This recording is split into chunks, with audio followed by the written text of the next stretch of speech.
All right, it's Wednesday, and we're moving some stuff around because some people I worked with recently from Clockout Films, Dan Davis, who I worked with on The Boog, which was directed by Brian Wilde, had Lloyd Kaufman in it. He played Lloyd is in it, but Dan Davis played the reporter, and I was one of the reporters next to him in The Boog, and that's making the rounds at film festivals right now through Red Cup Films. And then Dan also came out and played a part in Amityville versus the Galactic Samurai Schoolgirls, which I wrote for Donald Farmer's Amityville Aliens, and that one features Fallon and Will Keenan. Will Keenan, probably best known from like Tromeo and Juliet. He was also in the not Michael Jackson episode of Law and Order Special Victims Unit. He's the ghastly love of Johnny X. So I like Dan a lot. I think he's a really talented actor. I didn't know at the time that he was also a filmmaker and a writer. So it popped up on all of our feeds today who worked on the Amityville vs. the Galactic Samurai Schoolgirls that his movie Slaughter Beach is now streaming on Tubi. So I thought, oh man, fuck, I gotta watch this. I know of it. I watched the trailer that they had made. They made like a '80s like VHS store style trailer. Dan Blake is also in it, who I worked with on Amityville vs. the Galactic Samurai Schoolgirls. Say that 3 times fast. So I'd known of it. Shot in Rehoboth Beach, Delaware. They make excellent use of the area, and yeah, so I wanted to give this one a check and see what it was like, and I liked it a lot actually. It's set in, like I said, in Delaware at a shore town, and it's about a crazed fisherman who's killing people and using their parts as chum to try to hunt this great horseshoe crab monster. And our two leads are Bludgeon Man and Awesome Boy. And they're just two dudes who are trying to find jobs. And the guy's, Awesome Boy's dad's going to throw him out, though his dad doesn't look much older than him. And yeah, so they decide that they're going to become like Luke Cage and Iron Fist. They're going to become heroes for hire. So they're out there for a quarter, and they'll solve crimes for you or stop crimes for you. Yeah, so they're out there riding around in their little golf cart. Bludgeon Man carries a shovel with him everywhere. Awesome Boy's kind of dressed like Quail Man, almost, from Doug, if you remember that.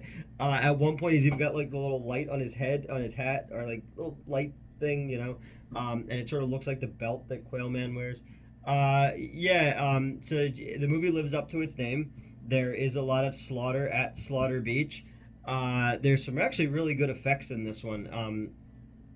It's got a 1980s slasher movie vibe to it. So what they do is the fisherman gimmick plays into all of the kills. You have a really good one in the beginning, or like fairly early in the beginning, that's inspired very much by Anthropophagus, Joe D'Amato's Anthropophagus. You have a couple who's making out on the beach, and the girl's like, oh, let's go for a swim, and she goes in the water, and he stays up on the beach listening to headphones. She gets a fucking an anchor to the back of the head, and then he gets stabbed to death with a horseshoe crab's tail. But there's a lot of like callbacks to like Anthropophagus, Evil Dead, Texas Chainsaw Massacre, dialogue out of The Shining. The fisherman Sam looks a lot like Peter Jackson for some reason. It's well shot. I like the score. I like the kills a lot. I think they're great because it takes a while to get to it, but once it does eventually get to it, they come pretty fast and heavy towards the third act, as our heroes are kind of fumbling around, and they're kind of like in and out of the adventures, and the ice cream shop girl becomes a bigger part of it at some point. I guess my one of my only complaints with it, other than it takes a little bit longer, but you can tell like they had a little budget to work with, but they had enough of a budget that the cameras, the camera work is crisp.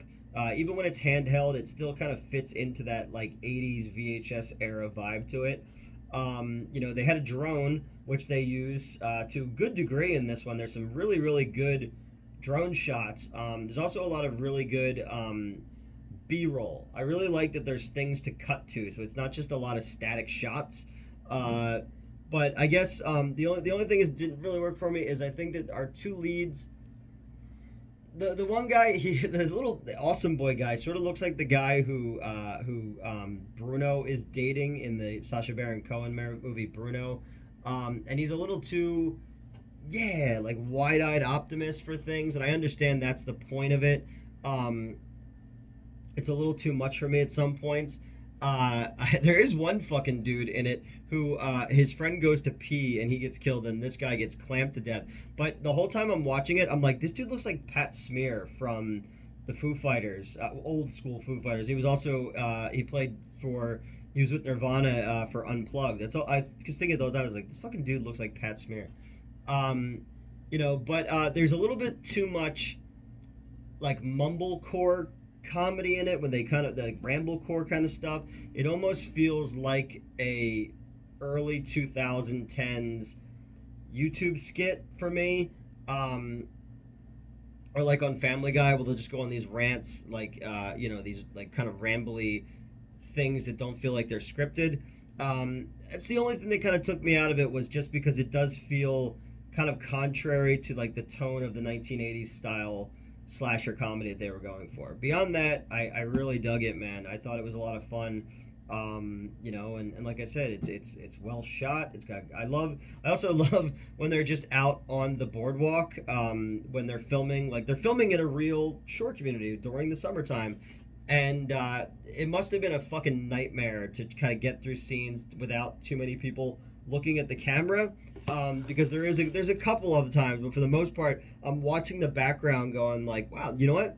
I give them extra credit for that, for so many people not fucking looking at the camera. I think my favorite kill is the girl who gets the fish hook to the face and it pulls her face off while she's making out with the guy. I thought that one was a lot of fun. Good set design, using things that were already there in a short community. I used to live in Wildwood, New Jersey, so I love just the look and the textures of things that have been there for so long and have been beaten by the salt air. They did a really good job with that. They featured the Rehoboth Beach Haunted House in the beginning, which is a great dark ride on the boardwalk, which every time I used to go there, I used to love riding that one. No, Dan needed to be in more of the movie, too. Dan's a super, super fucking funny actor, comedian, and when you eventually see Amityville versus the Galactic Samurai Schoolgirls, he's so fucking good in that one, and just took the stuff that I wrote and added so much to it and made it so much more. So he's in the very beginning of it. I would have liked to have seen him play the awesome boy character. Nothing against the dude. Like I said, I liked it. It was just a little bit too all shucks for me, even though I know that's what they were going for.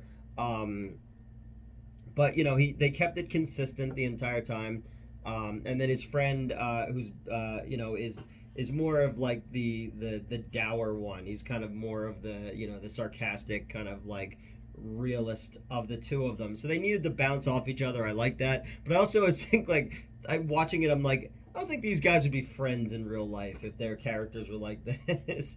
But if you get a chance, it's on Tubi for free. And it's got all those things you would want from like a fun 80s slasher movie kind of vibe. It feels like it could be a trauma movie, if you like something like Blades or whatever. It's got a little bit of that tone to it. And whoever, I don't know how much their budget was, but it's crisp looking. The colors look great. Even when they're doing day for night stuff, it looks good. All the stuff they shot, like their guerrilla style, probably all looks really good. I just love the look of shore towns and things. Anytime there's like a shore town in something, like The Fog or Dead and Buried or like Jaws, obviously. Even something like the pirate one from the Friday the 13th series with the foghorn. Just stuff like that just looks cool. I love the looks of seaside towns in things, and our killer was nice and weird, and they're too dumb to realize that he was the killer, despite the fact that they want to become vigilante crime fighters. They kept the references to things to a minimum. A lot of visual references, which I like. There wasn't like whole scenes where it's just like, again, trying to do like the Family Guy style comedy. So if you get a chance, I would say check this one out.